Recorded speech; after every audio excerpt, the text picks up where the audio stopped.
114 தானா நம்ம கோட்டு போட்டுருண்ணா. அக்கா வணக்கா. அக்கா அக்கா டேய் என் செருப்பாடா என்னப்பா பிச்சிரும் பிச்சி வாங்க.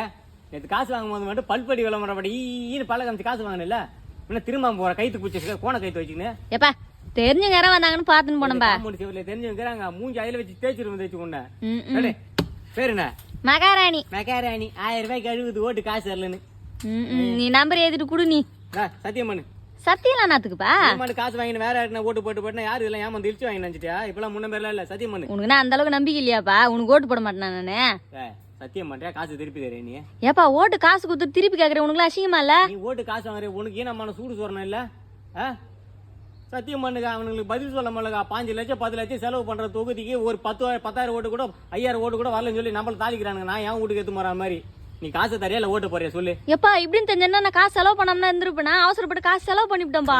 பாத்தியா அப்ப ஓட்டு போற ஐடியா இல்ல. எவன் கொடுத்தாலும் வாங்கி வச்சுக்கலான்ற ஒரு எண்ணம். எப்பா அப்படி இல்லப்பா. அந்த பேருக்கு பட்டை அடிச்சு நாம எடுத்து அடி பாக்குறியா? குடு. எப்பா தப்புதான்ப்பா. இதுக்கப்புறம் ஓட்டுக்கெல்லாம் காசு வாங்க மாட்டேன்பா. இந்த ஒரு டைம் மட்டும் விட்டுருப்பா. பேசணும் போக்காரு போ.